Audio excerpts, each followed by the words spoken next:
Duel on Mt Taiyuan, Chapter 4. Yaoyao found herself a markedly improved huntress. True skills come through the act of doing and nowhere else. The exacting nature of the work, hunting, gutting, skinning, and hauling the carcass to camp, brought a measure of tranquility to her mind. It demanded her all without a spared thought, for the mountain held many other predators besides her. Distraction was deadly. She marked the passing of the days by the change of weather. Snow began a slow but steady recession. She hoped when winter yielded to spring, Ling Feng would be fully recovered. The medicine was taking its time to work. He had lost weight with the near-daily purging of the poison through violent vomiting of the black foul substance. She was glad to see he still had an appetite. Despite his physical ailments that drained him of energy, Ling Feng remained active in his preparations. He spent most of his days stretching and meditating. When asked if he ever grew bored sitting in silence and stillness, he remarked that he was solving the riddle of her father's defensive guard by visualizing their duel, and then proceeded to return to his closed-eyed trance. The man was an enigma himself. When they conversed, he spoke freely about his past. Like her, he had a mother who passed when he was a child. He loved her. She was his only companion, and her passing meant he spent all his time focused inwardly, diving into books and pushing himself beyond physical limits in his training. He talked about faraway lands that sounded like a child's imagination. In the west, there were vast seas of moving sand with peaks and valleys forming and reforming continuously. He spoke of thick tropical jungles to the far south, where the air hung like a warm wet cloth, thick and suffocating. For those who dared to make the journey, they were rewarded with colorful sights of a vast fauna of plants and animals never seen in the Central Plains. It ignited her excitement, and in dreams she saw herself among strange and wonderful plants that moved and ate small vermin, and brightly colored birds that sang the most heavenly notes. "I want to go," she said to one of his dreamy talks about an island where the water is always a warm, clear light blue, and the sands were powdered white and soft and inviting. "And I shall take you, Ouyang Yaoyao," he replied. His face took on a wearied look that belied his youth. "I grow tired of the rivers and lakes. If you've been in it even for a short while, you will realize that it is all the same. A cycle, really." She thought he lamented his father for choosing the world of the rivers and lakes for the two of them, but he did not. "Sometimes you make the best of your lot, and that's what my father did," he told her. "People think this makes a man powerful." He lifted his sword and shook his head. "It is lineage.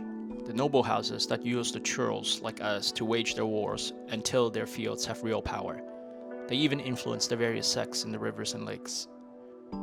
Listening to him made her feel the world a much more complex place than she had thought. She knew court politics were irksome for her father, who in many ways preferred the simple elegance of the battlefield to the web of intrigue that constituted the Yang court. As the days passed, she grew to like the life they led in solitude on Mount Liang. She knew the day would come when they had to leave and face the realities of the outside world, where old grudges needed reckoning and new ones needed making.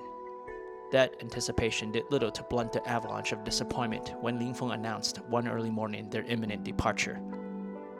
"It can't be," Yaoyao protested. "I was there yesterday. The trail is impassable." "The main one, yes. But we aren't taking that." They left most of the supplies and took only a pack each. The route was a narrow path that a group of mountain bandits had taken 50 years before to evade capture. Ling Feng learned about this from one of the remaining members during his travels, not knowing it would be useful years later for the same reason. "There would be people waiting for us. For me. If we take the main route down.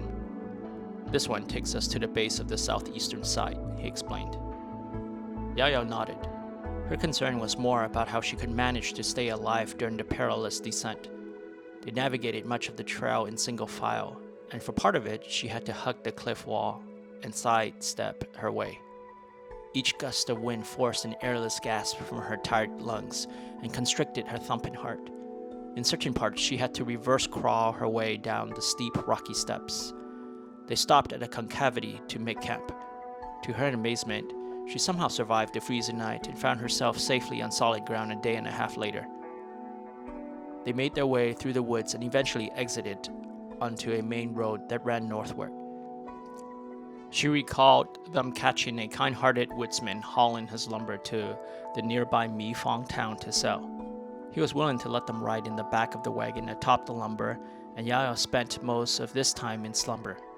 A gentle nudge woke her, and Feng gestured for them to slip off before they arrived in town. They spent another night outdoors, but in much milder climate down in the flatlands.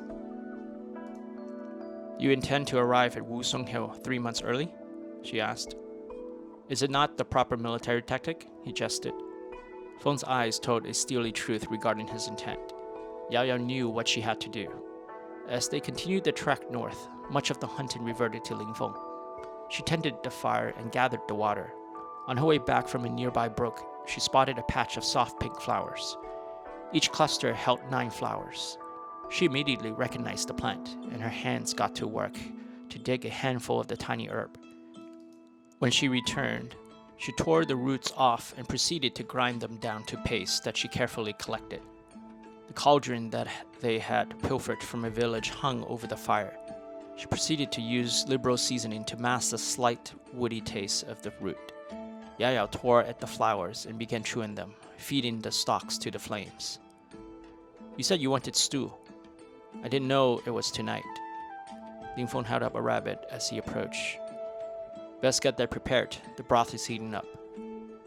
When the last of the meat plopped into the cauldron, Feng sat staring at the fire for a long time. Miss Ouyang, he said in a voice Yaoyao had never heard him use before. My deepest apologies for embroiling you into this.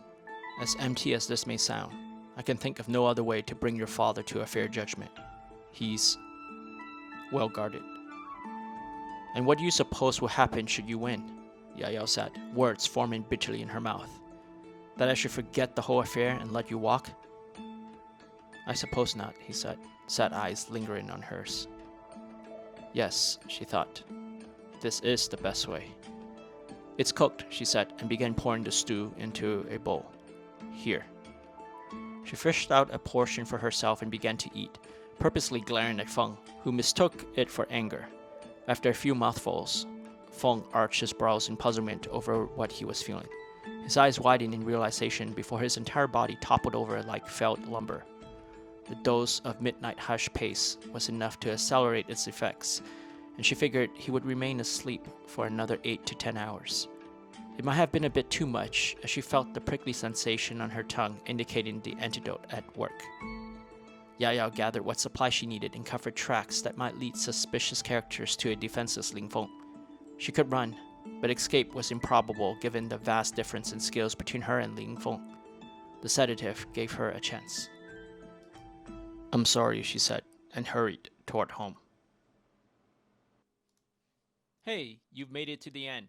If you like it so far, please subscribe and like. This lets me know I'm on the right path. And if you can't wait for the next installment of Duel on Mt Taiyuan, then head on over to Amazon and read the story in its entirety for free if you have Kindle Unlimited. Also, if you want to support me, please consider going to my Ko-fi and being a member. Have a great day.